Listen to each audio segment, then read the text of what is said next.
Hey everybody, Hostron here with another first edition video. First edition Fridays are back.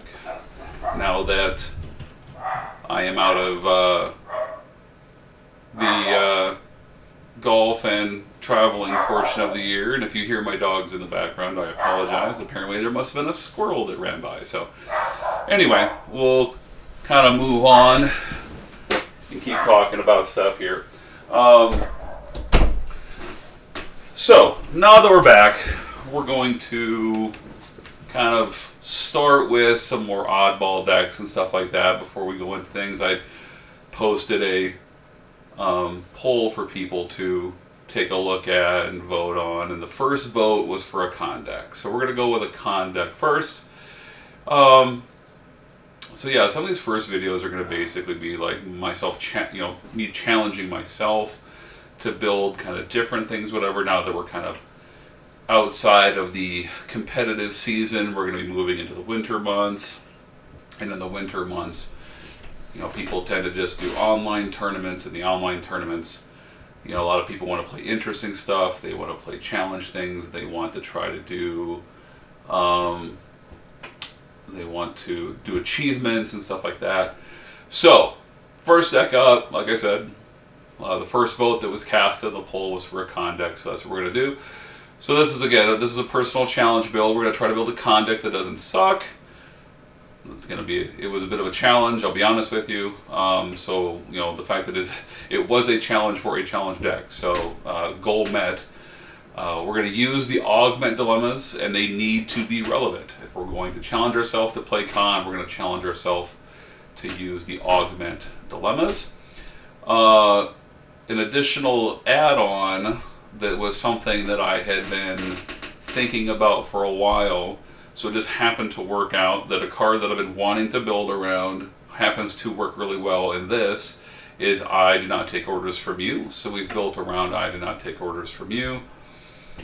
Another personal challenge is to play outside of a normal deck size for me. I'm sure all of you are kind of aware of the fact that outside of a board deck, all my decks tend to be in the 42 or 45 to low 50s range for size. The math is always easiest for me to calculate when decks are in that size range. There's just a certain reliability that I personally enjoy for decks that are in that size range. So an additional add-on challenge in this challenge build was to build a deck that was way outside my normal mathematical comfort zone. So as you can see here, we went to 101 cards. And then a final thing was, because we're building con and he has treachery and we're putting him into play right away, it just seemed like we would make recruit mercenaries something that we would make relevant in this deck as well. Both as a challenge, but also as just kind of makes sense to me. Like, if we're going to have a seeded con, we're going to have the option of having recruit mercenaries right onto a planet right away. Be something that we can utilize. So, let's go ahead and take a look at the deck. So, starting with the missions, the first thing that concession that we have to make is that as far as like a mission solving deck is concerned, like Khan's gonna struggle. So we gotta identify what are the greatest weaknesses, what are the greatest problems that it's going to face if it's not going to be a really good solver deck. Problem number one, it's gonna struggle with Cytherians badly. Okay, Cytherians is a very popular dilemma. It's a really good dilemma. People should be playing with it. And because of that, we have to find our own way to be prepared for it. So we've put in Breach Barrier and Cytherian Lure. And the reason why is that gives us a 33% chance for our first mission flip to set the barrier region, and then we can put our supporting missions near it. The way this deck wants to play is it wants to have 5 of its missions together and 1 of its missions away. And that 1 mission away is just to provide a tiny little speed bump to an opponent, because it's the 1 mission we don't care about. We don't want to just be like 6 on our side, 6 on their side. And part of the reason why is for the next mission, which is Examine Morality. This mission is stealable at 40 points. But the reason why we want to play with it is we need to get Yarnik into play in the seed phase. So we're playing with Examine Morality. This mission is also really good for Khan because we can solve it with 4 Treachery. Basically, this is Khan solves it by himself, which we're going to see how he does that here in a moment. Then, of course, we have Examine Protected Culture. This is to get Miramani for a 2nd Anthropology for Duck Blind, which you'll see right over here. We have Khan's Planet himself. And we have Vanquish Enemy. Now, you got to be wondering, why on earth is Kevin playing with Vanquish Enemy? Well, the reason why is that, once again, Khan has the skills by himself. He just needs friends for the cunning. We're not too worried about the double flip. We're not going to do a double flip on an opponent, but it's an any crew may attempt. It's only 3 span. It comes up for 50 points for us. It's also going to draw a dead end. And that's kind of the big thing, is that we'll draw a dead end away in a lot of cases, maybe not always, but it's going to draw a dead end in a lot of games. And so we can just do 2 other missions, and then we can basically have a first dilemma be blanked to Vanquish Enemy. It tends to draw the worst of our opponent's dilemmas, and given the fact that we're playing with Great Barrier Region here, it's actually going to probably draw a Cytherians underneath it, because they're not going to put the Cytherians that are Breach Barriers. So as the only other space mission we have, we can feel pretty, confident that a Cytherians is going to end up under Vanquish Enemy, which then would turn this into a 65-point mission if we could just. So on the off chance that an opponent doesn't want to put dead end there, because they want to have 3 dilemmas under there, or 4 dilemmas underneath there, that are all relevant to stop us from being able to solve a 50-point mission, then we can kind of turn this into a possible 2-mission win kind of a thing. But you're going to see where that comes in here a little bit later. So, all right, moving on. Let's talk about the seed deck. Since we're running with Recruit Mercenaries, Eltonian Brain Teaser is going to get seeded under our own Steady Planetary Devastation as a way for us to basically nuke the negative points that we're going to accumulate from Recruit Mercenaries. AU Door, because we have lots of AU cards. Preserver Obelisk. Preserver Obelisk gets us Miramani and Yarnik. Q-Stand Space Door, because we want to have easy access to a universal ship, because we're going to probably need multiple ships if we're going to be dealing with when we get the space mission attempts. Temporal Benefactor, and we're going to have Auric Soong. Auric Soong beneficiaries Malik. And so with Malik being out there, and we're going to get Malik early in the game, like a lot, that we're going to have the ability to play androids for free. And those androids will come into play for free with Cybernetics Expertise. We do have other Cybernetics in the deck. We have Dr. Roger Corby and so forth, so there is the possibility that we just get him out. We don't have to worry about that too much. Yeah. So that's kind of what we're doing here with the whole Auric Soong thing.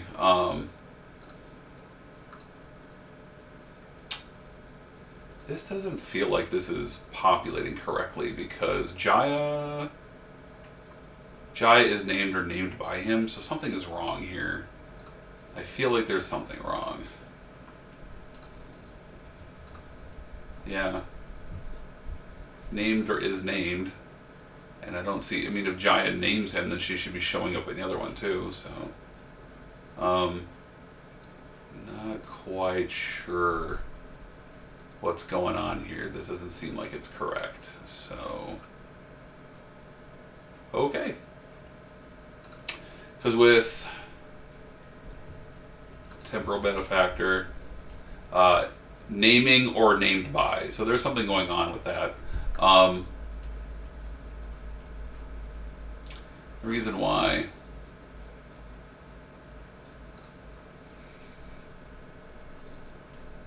see, there he is. He's properly showing up here. So Khan also gets the Cybernetics off of Auric Soong. And see, now it's showing up properly. So there's Khan. Khan's properly showing up. So Khan himself has the cybernetics as well. Malik, as I said, is a backup option. Should something happen to Khan, or you want to move Khan away, Khan gets moved away, or whatever. But we have Cybernetics Expertise as a free play engine. We'll have War Council as a free play engine on the neutral outpost. The War Council will give us non-aligned civilians and VIPs for free. And then we will process ore, and we're going to duck blind on Steady Planetary Devastation as our card draw engines. And of course we flat out seed the Khan. So we start the game with him in play. And that's where our seed deck is at right now. To rule in hell is how this all works. Khan may seed here, and your non-aligned cards may report here. And then there's the additional text regarding discarding to get Khan back here, and that you can, instead of downloading with Augment Aggression, we can simply relocate up to 3 of the augments to that location. This, of course, all works with Preserver Obelisk. So Preserver Obelisk is, again, downloading Miramani and Yardak, but with To Rule in Hell, they don't have to go to the War Council, they have to go directly to Khan's planet. So you just have to make sure that you're doing your seed cards in the right order, that you seed the To Rule in Hell before you seed the Preserver Obelisk, so that you can download Yardak and Miramani directly to City Alpha 5. In the draw deck, so we're not running with the SETI Eel stuff. We have a couple in there. We have 2 in the draw deck. We have 1 in the Q's tent. They're just simply there for as an opportunity snag. If we get relocated and we relocate Khan and we have a SETI Eel in play, maybe we get really lucky and we have Masood in play and he gets relocated as well. We can battle an opponent. We can steal a dude. So, you know, more of an opportunity. War Council is an additional draw engine. We'll play it for the last function. Plays on your crew or away team that has 4 treachery. Draw up to 3 cards. Discard incident. It can literally be the first thing we do because, again, Arik soon is granting 2 more treachery onto Khan's 2 treachery. So Khan starts the game essentially with 4 treachery. So he is a War Council unto himself. We have a interrupt package to help us get through the deck. We have the power as an additional card draw engine. We're going to use it for the 3rd function a lot. We're going to invoke the Kaiser principle, and that is the card that the opponent discards, we're not going to worry about it. We're going to just treat it as if it was at the bottom of the deck. We were never going to get it. It was never meant to be in our hand, and that's totally fine. We, of course, have isomagnetic disintegrators, so anything we would lose to the power, if it actually somehow ended up being magically relevant, we could always theoretically shuffle it back into our deck. The isomags are also an emergency, like we've run out of cards for whatever reason, and we want to treat it as a draw engine. We have a commandeer ship, both in the draw deck and in the Q's tent, and the reason why is that we have both Navarre and we have Norman, who can download commandeer ship using the special download rules as they are applied. They don't have to be there to do it. They can special download their commandeer ship. The rules require you to check to see if you can play it at that location. If you cannot, and it's not related to a specific mission location or the space line itself, you don't have to be quote-unquote adjacent to it, and therefore you then default to it goes into play wherever it can legally be played. And so Navarre and Norman can be wherever. And when Khan and company are relocated with Augment Aggression or SETI Alpha 5 and they relocate onto an opponent's ship, and if that ship is empty, we can just special download Commandeer ship and we can just straight up take the ship. And then, of course, that forms a combo with our Breach Barrier. Our Breach Barrier can then be worth 40 points if we're solving with a ship that we do not own. So we can turn Breach Barrier into a relevant mission as well. And then we just have a deck that's basically filled with some non-aligned treachery for us to download, such as Akel and his 3 skills. Pank, his 4 skills, and he'll get us a Sukhansa ship or a Hager. Typically, we're going to almost always choose the Sukhansa ship so that we have a ship in play early. Pank is an early choice for us with the recruit mercenaries. We have Joaquin, and the other augments, including like Rakeen as a one-off and so forth, and Jaya's in here as a four bagger. We have the good androids, Lore and Kirk androids, some Soon type androids to cover classification gaps. Engineer is going to be something that we're going to choose a lot with a Soon type android. We got Soon in here, he's downloadable. And then he can download a reflection therapy, so we can always turn recruit mercenaries into a skill, dial a skill kind of a card. So that's another little combo. We've got Dr. Brown and Dr. Corby as an android. Zeta as an android. We put in David Marcus and Carol Marcus for both thematic reasons and because they're science classification, which is tough for the deck a little bit. We got the Barba series and the Ala series as more androids.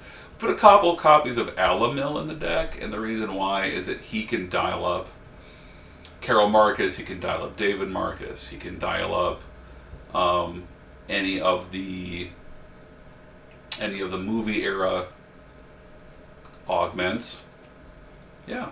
And then we have some skill bosses that we've just thrown in because, again, City Alpha 5 is not a facility, so its reporting function does allow you to cross quadrants with it.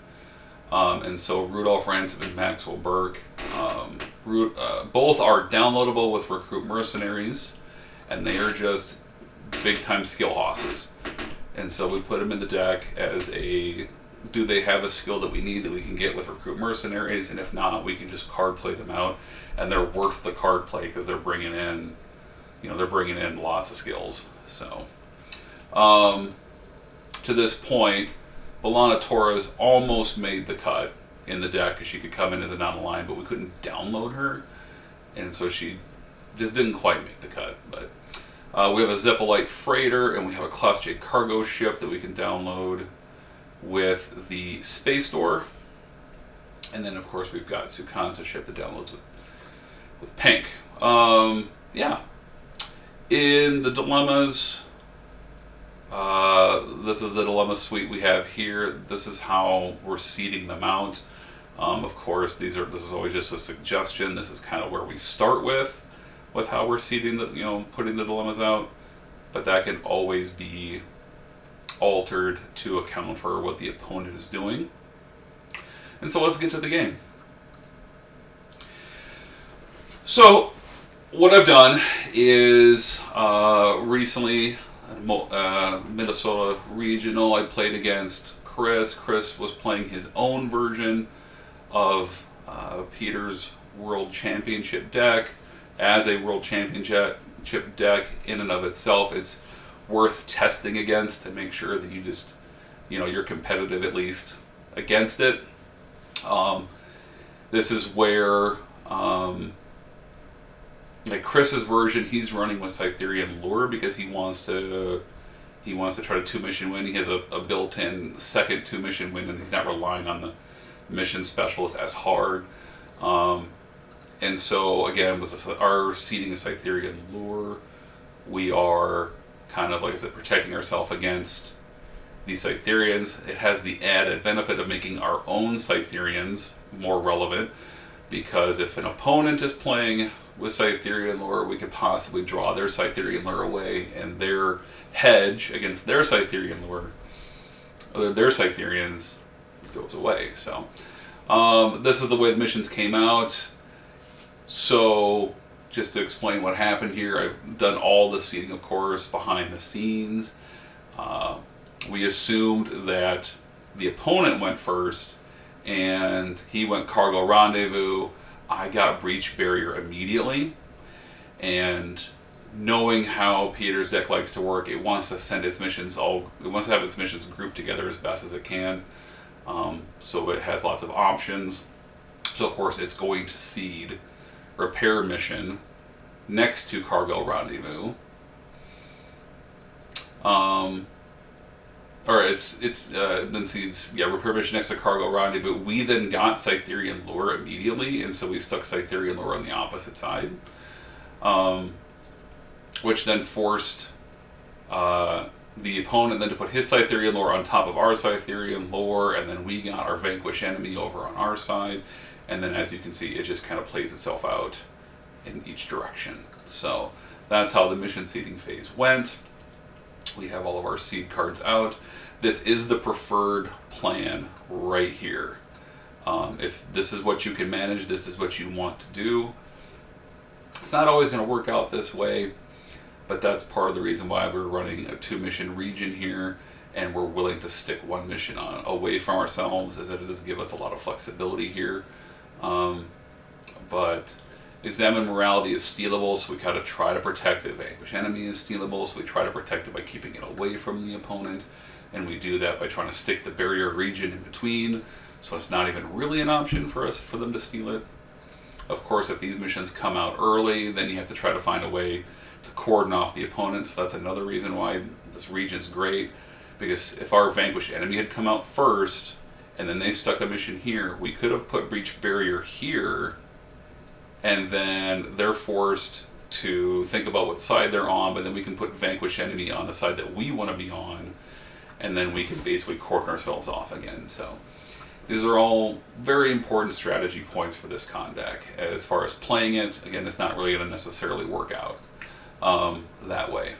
So, dilemmas, I've put my dilemmas, I've seeded them to the best of my ability. I've seeded them in a way that would make sense against a deck that was presenting as a 2-mission win deck. We try to identify which 2 missions we think the opponent would do, and we plan accordingly based on the fact that 2 spaces came out next to each other over here, and then we have Cytherian Lures cordoned off, and Cargo Rendezvous is next to it. It looks like, obviously, this little zone right here is where we think the opponent's going to operate. And so we put definitively our augment dilemmas here in this area. And then as the next nearest space, it goes over here. So, all right. As far as playtesting purposes are concerned, we're just going to do a quick little fishbowl here so you guys can kind of see how this deck will play out. So we shuffle up, we draw an opening hand, and this is a very typical opening hand for this deck. We only have essentially 1 dead card in it, which is really, really good.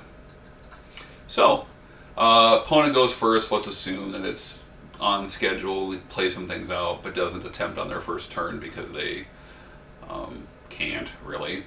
They're not going to. And so then we get to have our turn. So our first turn, we're going to start off with a power. And again, we're going to invoke the Kaiser principle here. Whatever card we lose, we're not going to worry about. In this situation, with the opponent not necessarily knowing what we're doing, a genuinely smart opponent would probably get rid of our I do not take orders from you. Now that being said, they would know that they're giving us 2 really good augments here. So let's assume that our opponent is next level smart and they get rid of our I do not take orders from you, and they give us our 2 augments. Well, that's really good for us because we didn't really have any augments, and we know that our opponent's going to probably be attempting early, and so we want to get augments into play. All right. So, so then it becomes easy that we're definitely going to put Joachim into play for free with War Council. We know that we can play Alice for free to Khan's Cybernetics via Arixun. We still have a card play here, and we're going to go ahead and just do a Recruit Mercenaries right away. And we're just going to put those 10 points here because they're being scored here per the card's glossary text.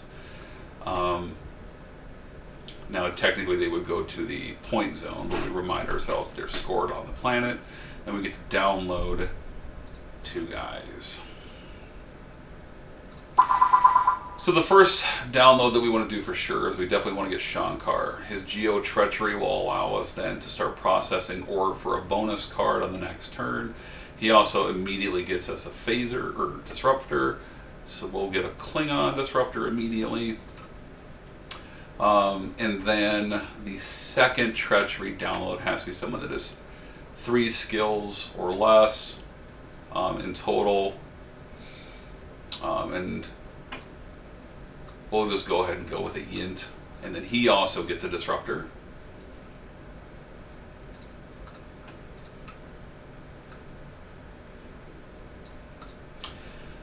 Because we did that, we're not going to use our Defend Homeworld download because we can't. And that is basically our turn. It's pretty straightforward. We're not going to attempt because we don't have a ship to protect Khan with. And end of turn, we have our double Anthropologies, so we do get regular card draw, we do get a free card draw. And it's worked out in our favor because we ended up drawing another I do not take orders from you. So no matter what the opponent decided, we were going to end up being okay. Even if they took Joachim away, we were going to have a free Raken. And then we'd have 2 I do not take orders from you, which might be really bad for the opponent. Yeah, we didn't do Parallax Arguers onto the Recruit Mercenaries. We probably should have done that. So let's just go ahead and because I'm trying to talk and think and play at the same time is a little weird. Let's assume that the opponent just gave us the 5 points, and then we still ended up just playing the Recruit Mercenaries. So we are technically at negative 5 points right now.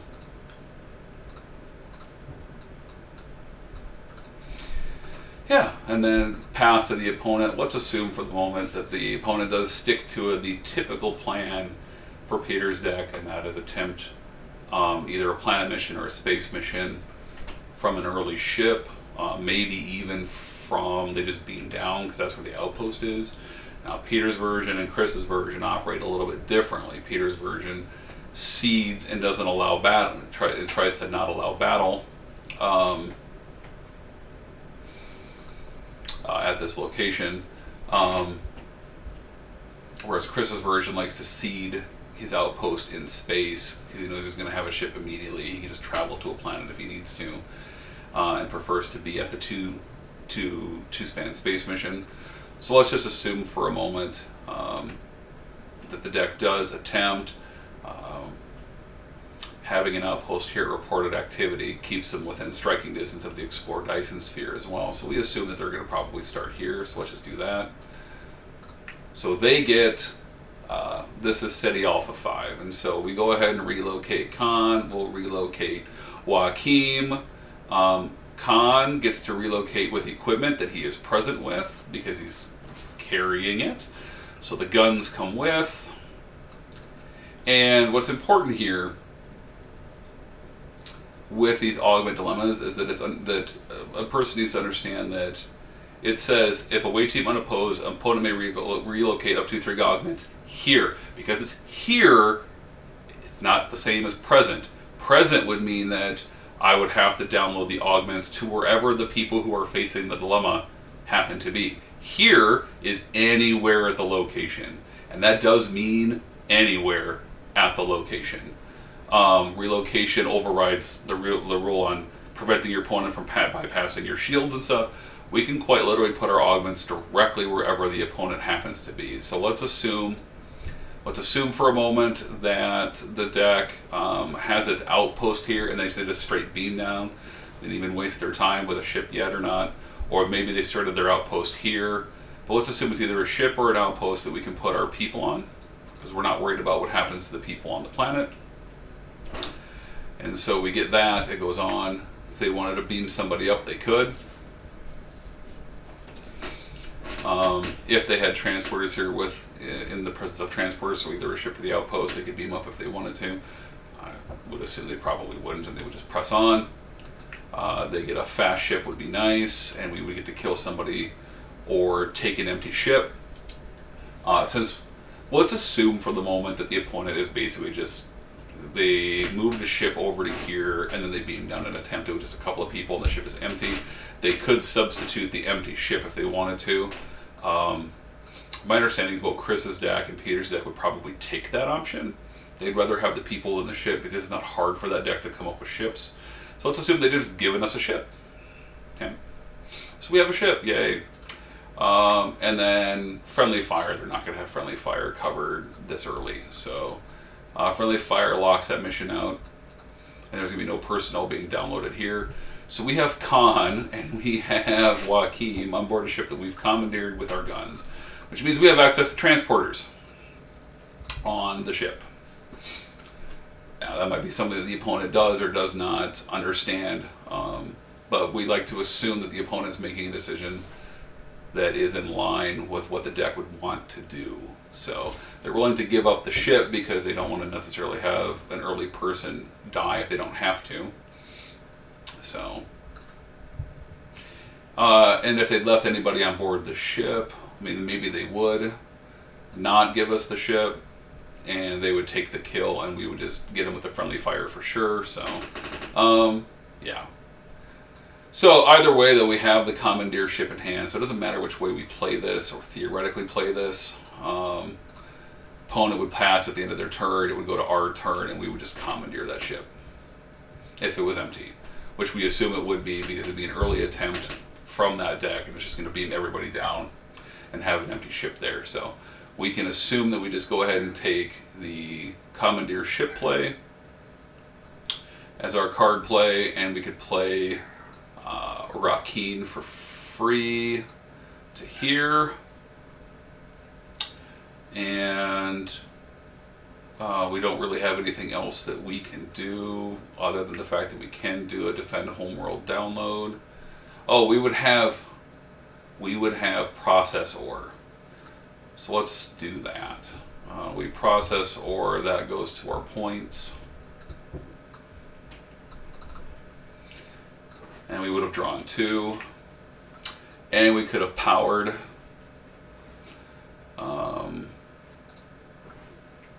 So we power. They probably just don't give us the ISO mag. This all seems very legitimate. Okay, so we go to the defend homeworld, and we're going to defend homeworld. Normally we would get Pink, but Pink's in our hand. So this is the situation where we're just going to probably go get Rakeen.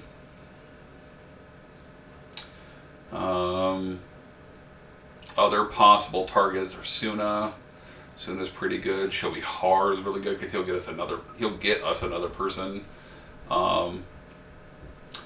But realistically, Malik, with all of his, with the fact that he's got 5 red dots, he's not a really great target for recruit mercenaries. We'll just get Rakeen. He also, oddly enough, works as a bit of a draw engine. If we face a first dilemma here, study planetary devastation, and it just stops us, well, then we just have Rakeen. Just have Rakeen keep bouncing off of our card draws as well. Just kind of an ancillary thought. Hager would be a great security target if we could get him into play. Obviously, Laura's a great security target, so let's actually just do that instead. We just put Laura into play.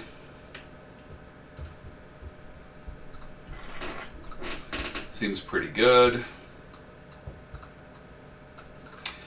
And then we would be able to hold on to the I did not take orders from you, because let's assume the opponent sent down 2 people, we killed both of them, there's just an empty ship here, and the opponent's put his cards has his cards on an outpost, like say right here. That's perfectly fine. We would just take their probably 7 range ship, and we'd be able just to move that ship to here. And they would end our turn with drawing 2 cards. And this counting down 1. And this counting down 1 as well. But we're just counting down for both.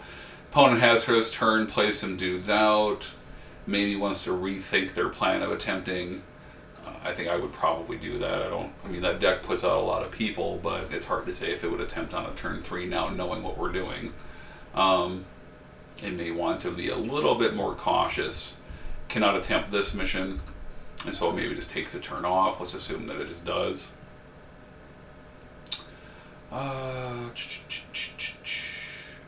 So we go to our turn. We'll just let's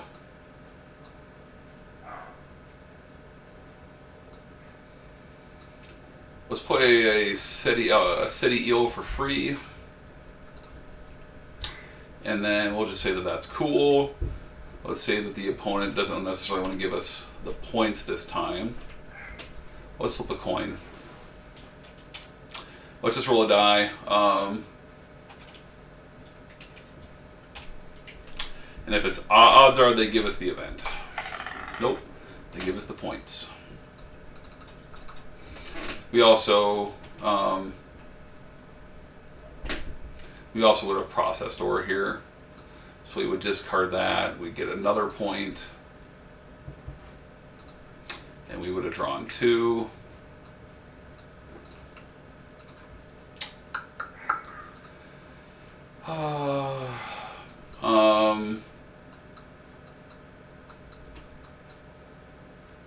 I say we just go ahead and play the War Council. We get a civilian for free,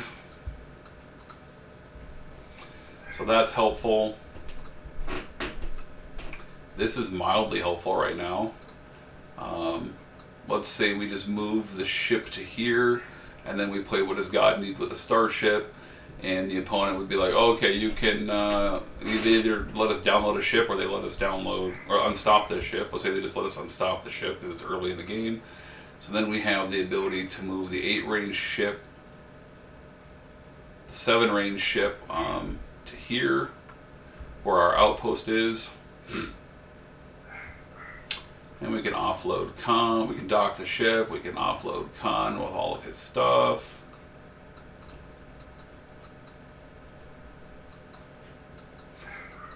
And now our cybernetics guy is back at an outpost, so we can play cybernetics people for free again. We haven't had one for a little bit. And then end of turn, this is going to count down. We're going to be giving up this mission, of course. But we draw our 2 cards at the end of turn. Opponent probably plays a ship, flies over here, attempts and solves. It's unfortunate that we were, like, you know, probably not killing any mission specialists and stuff like that, and they're able just to go ahead and solve this mission. And then the opponent probably moves back and probably attempts here at space. And they get an augment aggression. So we relocate onto their ship.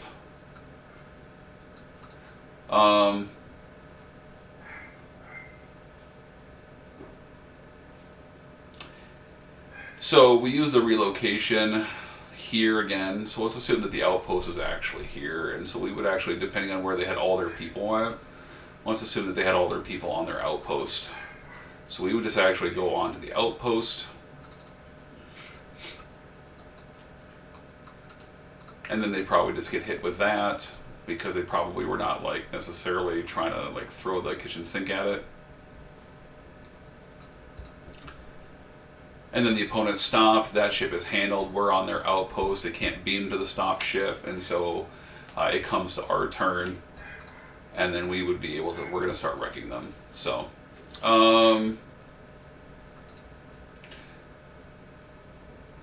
because they've been giving us the points here,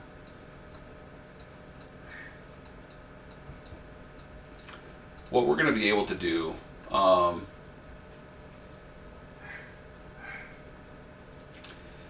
and this is what's really interesting, is that depending on how many people that they would have here, what we might be able to do. So recruit mercenaries, again, is download them to where you have treachery personnel present. So again, this is the card. It's telling you where the people go. and so it ignores reporting requirements. We're actually able to use recruit mercenaries to download people to directly where Khaan is. So if we wanted to bolster this, we would be able to. And let's assume that we do. Let's assume that we're just like, you know what, we're going to be crazy right now. My opponent has like 10 people or 12 people in play, like on their outpost, and I want to kill as many as possible. So let's go ahead and recruit mercenaries directly to where they are.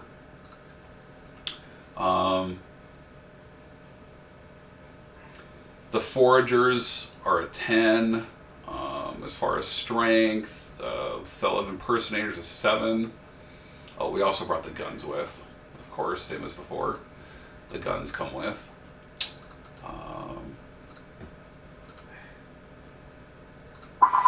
This is another situation. It's unfortunate we can't get Masud. That would be really, really cool. But of course we can get Malik. Malik is a really good one here. He's also treachery ×2. And since we only have 2 skill dots, then we go get the foragers. The foragers have 10 strength functionally because they fight together, which is pretty good. So we like that. That seems like a really good use of our download. So we download them to where they are. We're going to be fine with these 10 points being lost. So, I mean, technically right now we're at 5, 10, 0, -10, +2. We're technically at -8 right now. But we now have 5 people where the opponent is. We have a SETI eel. So we would SETI eel somebody first with Khaan. Take their best personnel. Let's assume for a moment the opponent has, like, say, 10 people on their outpost right now. That would not necessarily be out of the realm of possibility for Peter's deck or Chris's deck. So we SETI eel their best person, and then we would just initiate personnel battle, and we would, I do not take orders from you. And the I do not take orders from you would allow us to kill 1, 2, 3. Because again, Raken pulls the 2 treachery from Arc soon. Unfortunately, Joachim does not. I don't believe that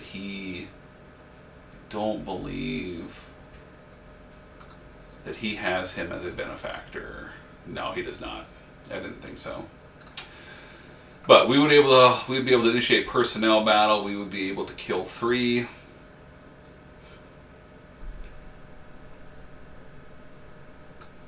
Three people of our choice, and then we would go into the battle, and our very high strength personnel would also be strength +6. There's always an odd chance we'd be able to SETI eel one of my opponent's treachery ×2 people, if that was even a thing in the situation, and then we'd really go crazy with it. So we've taken 4 people out of play, and we haven't even started the personnel battle, and so it's actually going to be 6 on 6 because it'd be their person plus our 6 people, so we'd actually have a straight up matchup here if the opponent had 10 people on their outpost. I know Peter's version is going to have We Are the Metrons, and they're going to stick We Are the Metrons somewhere, but that We Are the Metrons is always going to be at the first mission that they do, and so we assume we're going to give up a mission to wherever Peter's probably at, and then, you know, then we might be able to do this at the second mission, which is kind of what we're assuming. Chris's deck wasn't running it at all, so if you're running the non-We Are the Metrons version into that, we're not worried about this. We can do this trick. We can hammer the opponent pretty hard. So, and so we do that. At +6, the opponent would need to have an 8 strength personnel to not die to Malik. They would need to have a 10 strength person to, 9 strength person to not die to Khaan. They would need to have again 9 strength personnel to not die to Rakeen. Each of them, the foragers are really good because they're each getting a +6, so they're actually at 22, and so the foragers are definitely killing somebody. And then Rakeen's also, yeah. I mean, generally speaking, I think we can probably safely assume that we're going to kill somebody with the forgers almost undoubtedly, and we're going to probably kill 3 out of here. Then we're going to win the fight. We're going to kill another one. If this fires off, we can knock the opponent down to like 2 people left in play very easily. And that buys us right back into the game.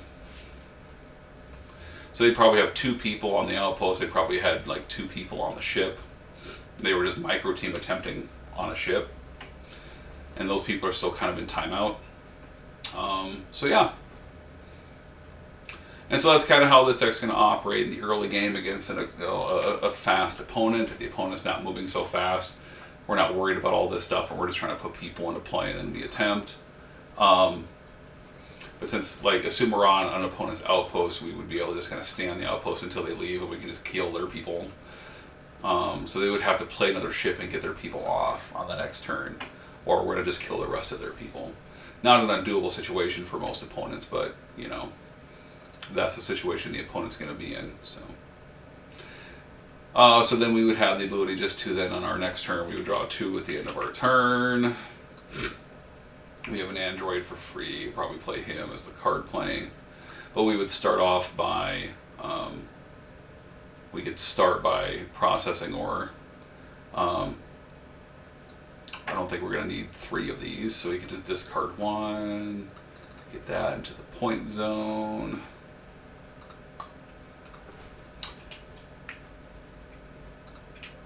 Draw 2, so then we go, that was cool that I just did that. If they give us the event, which is most likely what they're going to do, now they see that we're running points, they'll give us a free download. They'll just basically give us a free recruit mercenaries.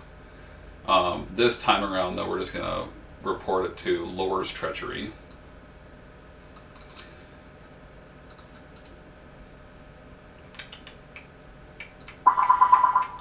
And this time around, we're gonna take Thelevin Personator, and we're gonna get Shobishar. Because in this is where we would be wanting to switch to trying to get as many people out and play as possible. So Shobishar then on the opponent's next turn would be able to get us Navarre.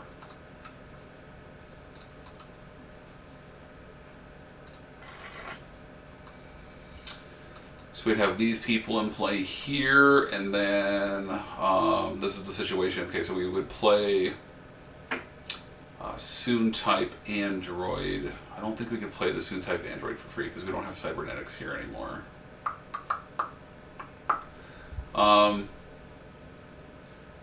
Yeah, I don't think we do. Oh, also in the opponent's turn, we would have downloaded somebody with Alamil, so we would have been able to go get Norman. No, Norman. We can't get Norman. Sorry.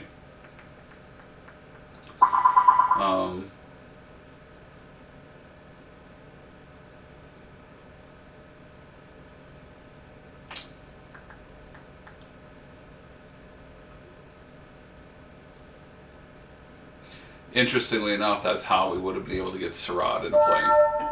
So again, this is where, like, I'm not necessarily thinking everything through because I'm also trying to talk and, like, communicate to you for the purpose of this video. Alamil probably would have been able to, before the opponent attempts, we could special download with Alamil Sarad, and then Sarad would have relocated instead of Rakeen, most likely. And then Sarad would have been able to just, like, take another person for sure. Or not Sarad, it'd be Masood. Sorry, Masood, we wouldn't Masood. Masood would have then been able to do the second SETI Eel, and we'd pull that one out of the Keys tent for sure. So we would actually have all those people. And so probably on our turn, we probably would have just been like, okay, let's just pitch. Yeah.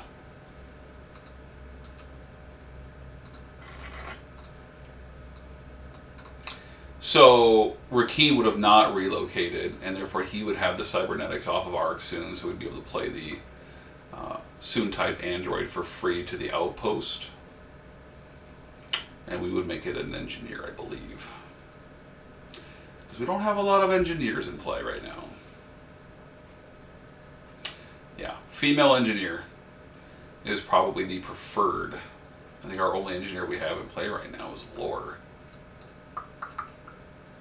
So yeah, Female engineer for free, and then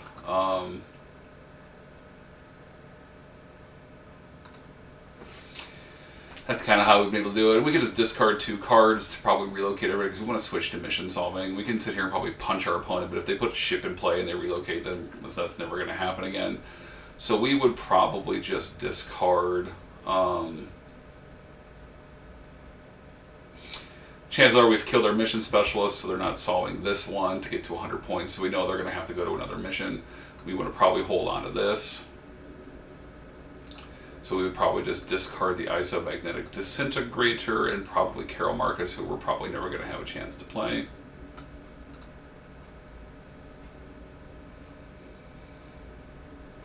What was my card play?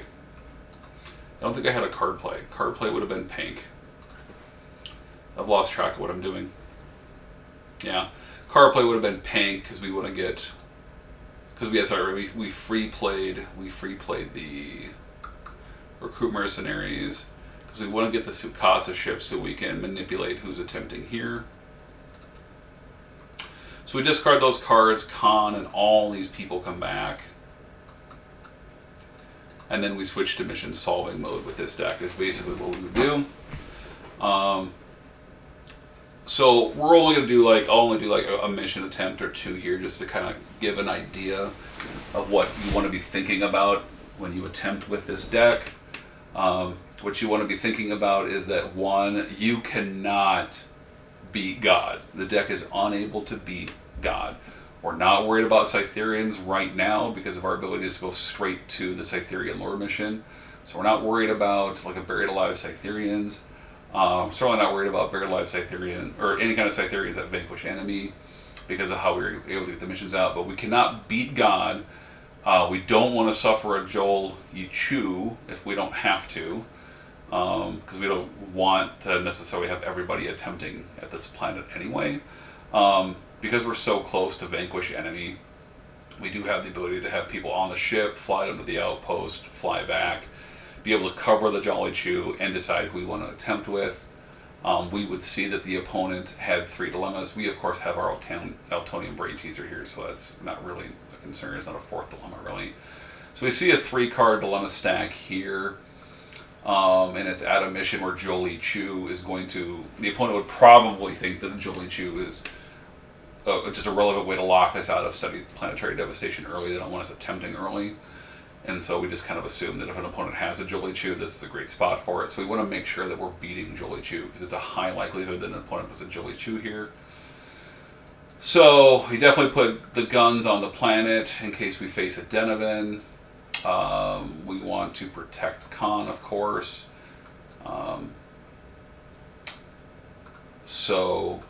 Foragers are good to go in the mission attempt. He's probably not good to go in the mission attempt because we don't want him to die and lose our hand. So we're going to just assume that Malik and Khan are going to just go to the outpost. We do have the ship that's over here, assuming we stole it from the opponent.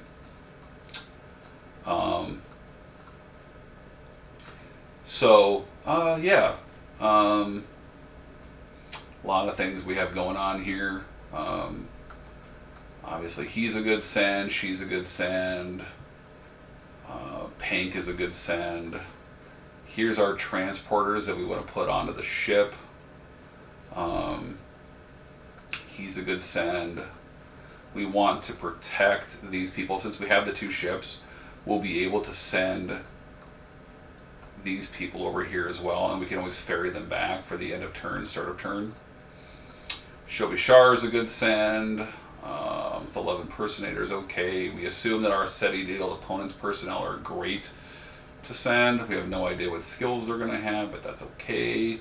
Joaquim's a good send. Laura's a good send. This engineer's a good send. Alamil's a good send. Rakin's a good send. So these are the people we want to protect. This person wants to be on the ship, and then we just need to staff the ship. Pank seems like a likely candidate because he's not really providing much.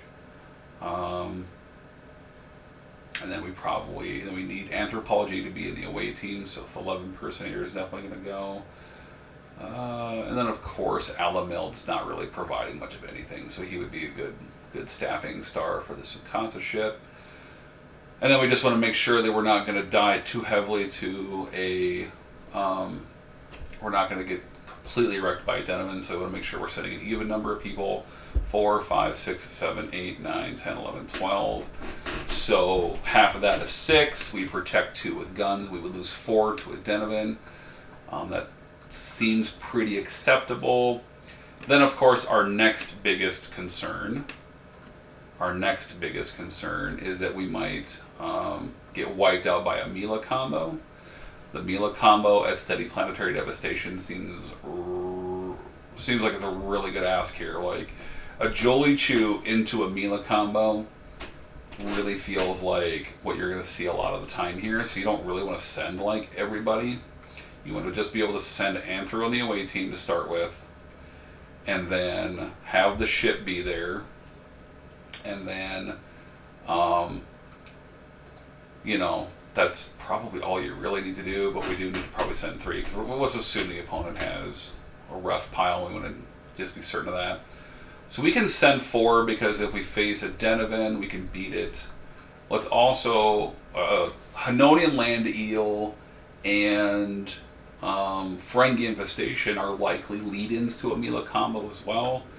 And so we can risk lore. So that right there is 19. 19 plus 12 is 31.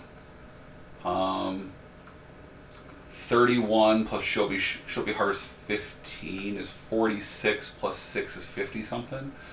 And so that right there, these 3 can just straight up beat the likely lead-ins to a Mila combo, and they have the ability to you're not risking much with these 3 guys. We'll just send one other random person in here. Let's just assume that we can send in one of our opponents, like SETI Eiled people. Although we probably SETI Eiled people who were good. Although there was probably one that was good and one that was bad. So we'll assume that one of them is a bad one. We'll send that one in, and then we'll just go from there. So we send these people over to the outpost. So let's just say these are all the outpost people right now. Okay.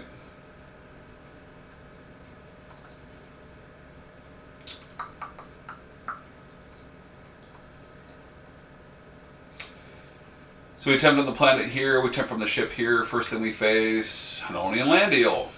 So we've already shown that we can beat it. Oh, we just needed to Hanonian Land Eel required the science. So let's assume that we sent a science person. I knew that I was forgetting something about Hanonian Land Eel. That if we were really smart and thinking it out, we would make sure that we had science and security along with the anthropology. We have 2 security and science and the anthropology. We'd have 2 security, we'd have the anthropology here, and then we would just need to have,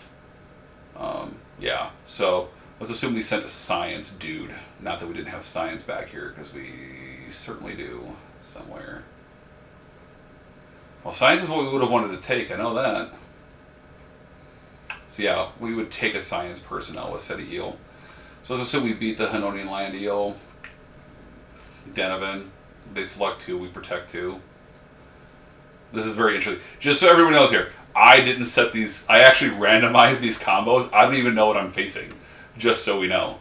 Like, I took the dilemmas from Chris's version of the deck. I took dilemmas from Peter's version of the deck. I loosely formed them. I formed them into piles so that they couldn't be misseeds, and then I basically just set up obvious combos, and then I mixed them all up, and then I literally walked away for 10 minutes so that I wouldn't remember anything, because I would try to just forget about it. Went and did something else, came back. So I don't even know what I'm facing here. So full disclosure, I am facing this as if I don't know what's coming. So, and then oh my gosh. I think I may have actually just put this backwards, so we would beat this either direction. So just so everyone's clear, I think I may have I think that's probably what happened here. Is I meant to have it be where it's the Jolly Chew first into the Denovan into the Tonian. So either way, though, we beat it. Atonian Brain Teaser is going to stop the most cunning personnel in its lore. He still doesn't have greater than 15. He actually has 15. Because he's a civilian with War Council, so he's on a 15. That doesn't have more than it. Oh, it's less than 15, so we actually screwed ourselves here. Whatever. So that would be the problem. Don't send lore with the War Council. We just learned something here. I thought it was 15 or less. No, it's just less than 15. So lore beats Eltonian Brain Teaser when you have a War Council. I wasn't even thinking about that. But for sure, yeah, we'll just that's fine. We're okay with it. We're okay with it. I mean, we're at -7 points here, but we're going to go to 3 missions anyway. It's not that big of a deal. The Eltonian Brain Teaser is fine and dandy for you to like try to take the 2 mission win route, but you know, it's not really like necessarily a thing. And to be perfectly honest, now that I'm playing it this way, I think that if a person wanted to go with one more dilemma and take the Eltonian Brain Teaser out, or we're not seeding Quark's rods, and right now, as long as the TNG Borg Quark's rods, the TNG Borg Ultimate User Computer Crash nonsense is out there, and you wanted to be prepared for that, you could just remove the Eltonian Brain Teaser, I think, and just seed Quark's rods, and then put 10 in 1, either in the deck or into the Q's tent in place of something. You could always put it in place of like the engineering tricorder. You could always move Navarre directly to the deck. You could put both commandeer ships into the draw deck. It doesn't matter what you want to do. And that way you would be protected against the TNG computer crash deck. So, you know, that's fine. This group has the leadership. They don't have geology, they don't have the science, but we're not stopped. If we were playing against Peter's version, they would be stopped, and let's just assume that for a moment. We can assume that they would just be stopped. We would then be able to check this group over here. We don't need the science ×2, but we do need geology ×2 then. Which we know that we have, because we've got Shankar, we've got Yarnek, and then of course Khan covers everything else. He's got leadership, and then we just need cunning. So 12. 12 plus 7 is 19. 20 something, 30 something. I'd be able to fly back with basically everybody, beam down, attempt and solve that, and score 30.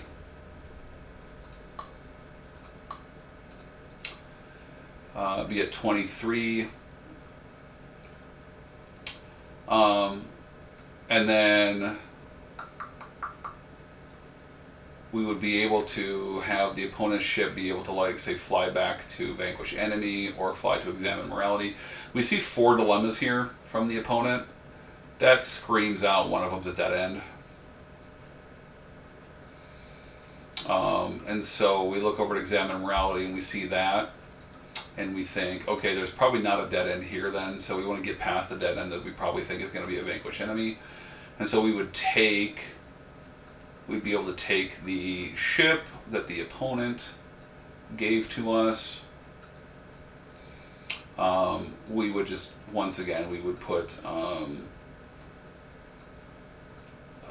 Pank and Yint on it. We leave our double Geo, double Anthro behind. We leave Khan behind. We would probably just take everybody else, and then we would just beam down an attempt with this group here, with these people on the ship, these guns.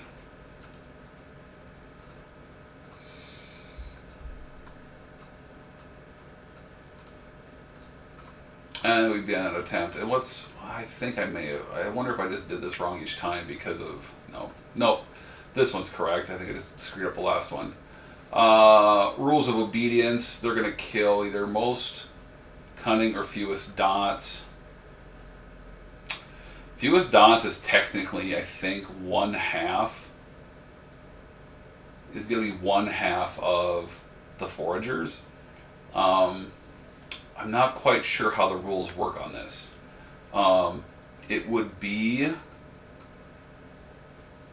the Soon type android if you have to count their dots together, because they have to work together and they apply together. So let's assume that. Soon type androids 7 integrity, Rakeen is 7 integrity, and Alice series is 7 integrity. If I was the opponent and I was forced to choose between all this, I think I'd probably just kill Rakeen. I don't know what's coming after it necessarily. Let's assume that Rakeen dies. You definitely don't want to kill the androids, because with cybernetics expertise they just come back. 2 security, 2 treachery. I have security, treachery. I have another treachery, but I don't have another security. And then, or geology, 2 honor. Well, we left the geology behind, and we don't have honor really in this deck, like hardly at all. And we definitely don't have Smiley. So now we know that we got to bring these people with their double security. Double security, double treachery. I mean, Lore being over here, probably being stopped by a mission debriefing. I mean, that's if he was stopped by a mission debriefing. If he wasn't, he's definitely coming with, and this group would have been able to just punch through this. So, it is what it is, but this is why I'm saying that once we get into this kind of portion of a play test, it's like, it's going to be like not necessarily representative. Like, without knowing exactly what the opponent is doing, we can't make 100% correct decisions. You just do your best. But we're just going to go through it. So say next turn then, we would just formulate, we would beat this when we let them basically just kill the foragers. They would kill the foragers most likely once we add these people back in. And when one creature has to kill a human, I guess Masad is technically human. I think. He's an augment, but I think he's a human augment. Same way here. And these people are not. So they either kill Wakeem or they kill Wakeem and his skills. I don't think I have 2 Exo here to cure it immediately. Not that we're too concerned about that. Oops. And then a medical crisis has to be expected. Okay. So we literally have no medical here to stop. It's hard to know what we would have taken with SETI Eels, to be perfectly honest. Like I said, we probably took a science. And who the other one is, I would have no idea. But we're not too worried about this. So we're not worried about what's happening here. We just need to be able to have 2 bio and 2 medical beyond. 2 bio, 2 medical. So medical is going to be a bit of a problem. Oh, Alice series stops. She would stop to the medical crisis. The opponent then has to kill Masood instead. And we'd be going to our turn, and we'd be able just to be like, okay, here's a medical android. And then we would just discard this. We drew 2 cards at the start of turn. And we'd be able to...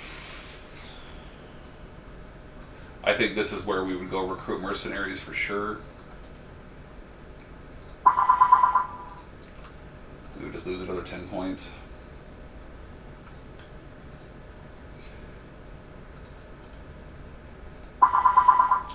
But then this is where the deck finds Suna. I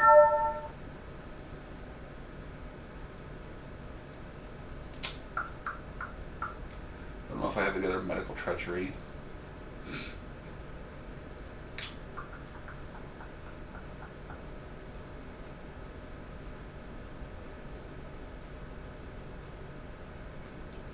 treachery.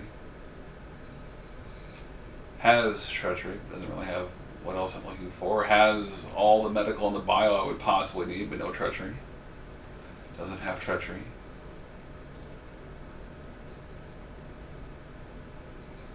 Has treachery, but not what we're looking for. Doesn't have treachery. So we would grab Suna for sure with his medical.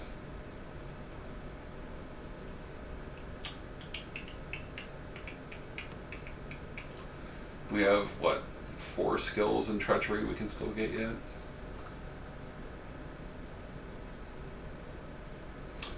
We would have grabbed her on the opponent's turn, of course, with Shelby Shar. She should have been in play. So yeah, this is all where, like, because I'm busy trying to talk this out and think this out, I'm not really able to, like, you know, do both things at once super well. You just have to kind of play along here, and it's also a fishbowl situation. A lot of this you'd be planning out on while your opponent's taking their turn, so be a lot more efficient once you actually got to your own turn. I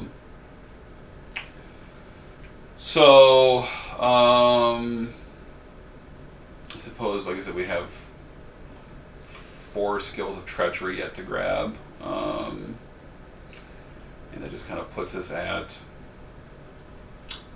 grabbing Joaquin. So we'd be able to attempt, we would have medical here, medical here, medical here,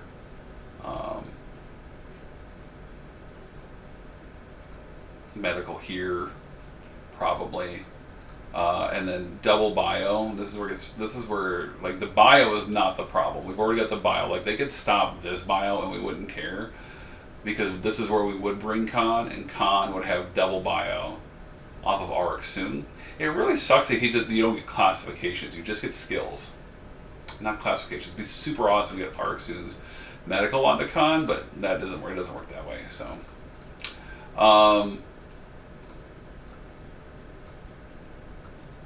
So double bio on Khan, so we'd be able to beat this. Still don't have the exobiology, so we would leave. Yeah, we just don't have double.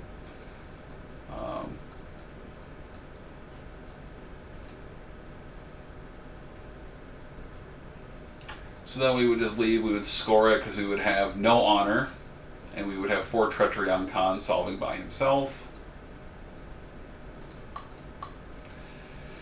And so then this is where I'm saying that it becomes very relevant.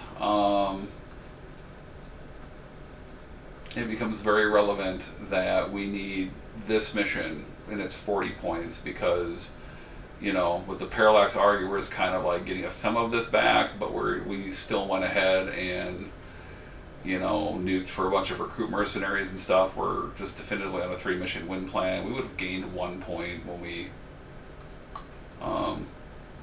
processed Oregon. So, and then we'd fly over and we would just attempt vanquish enemy, and we would literally we could literally just send the entire boat. I mean, we assume a dead end, and then we assume we need a bunch of stuff, and then we assume that it's going to be probably a Cytherean. You know, they had to put a Cytherean somewhere, and so they probably are like qualifier Cythereans to make us burn the time and then hope to stop us. And so, yeah, we would just go in with probably, you know, damn near everybody. We would just probably leave Khan and a couple people left behind to solve. A small team that could solve on their own. And so, like, Lore and Khan most likely just stay behind, because together they are 12 plus 15 is 27. So we just need, what, 24? 2 Soon-type androids, and then we probably just leave Suna behind, and everybody else would be able just to go. And we're just not worried. We just leave those 2 behind probably, because we just want them to keep working, drawing us cards and stuff, and we just probably just kind of send the brick otherwise and see what happens. And yep, dead end that we beat. Cloud. kind of left our medical behind. That's what we probably would do. Is we would, okay, so if we were taking our time and we were thinking things out, we would say, how do I beat the cloud? How do I beat V'ger? How do I beat persistent individuality? Those are the things we need to be able to make sure that you beat. And so we would plan it out where we just are like, okay, I need double Astro. Or if we realize we can't beat it, then we don't even try. And we literally just go like small team, small. And we're just going to go small team to start and then try to send the brick after it. So if that's the case, since we would see that we just cannot beat the cloud, period, we would probably send in a small group. And that small group would just be like, would probably just be Pink and Yint and Alamil just to see what's happening.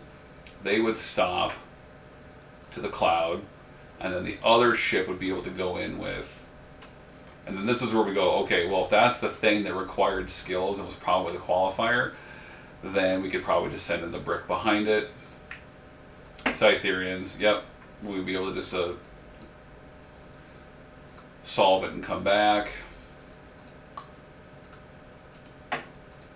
Go again, and it's Ankari Spirits.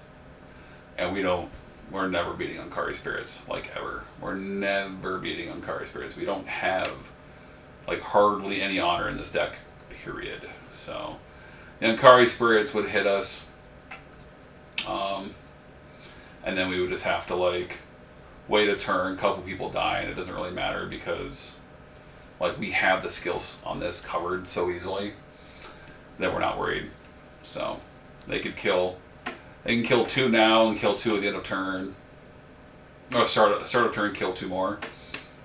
And we'd be fine. So, and it would just be a matter of whether or not the opponent was able to, what the opponent's doing. Like when they get going again, then we have Quantum Leap here, which is going to be hard. Quantum Leap is going to be hard for an opponent to get through when they've like lost an initial group. Now they got to find double Archaeology later on. This mission over here, we'd have been able to relocate and kill some more dudes if we needed to. Followed up with a Jolly Chew. Followed up with our own Med Crisis. So, anyway, so that's the deck. That's kind of how you play it. If you have any questions or thoughts, feel free to leave them in the comments. Please like and subscribe. Like the video, subscribe to the channel. Go check out trekcc.org. You can go to trekcc.org to see the deck list, as I have it here. The link to the deck will also be in the comments to the video. So, anyway, thanks so much for watching. May the profits be with you.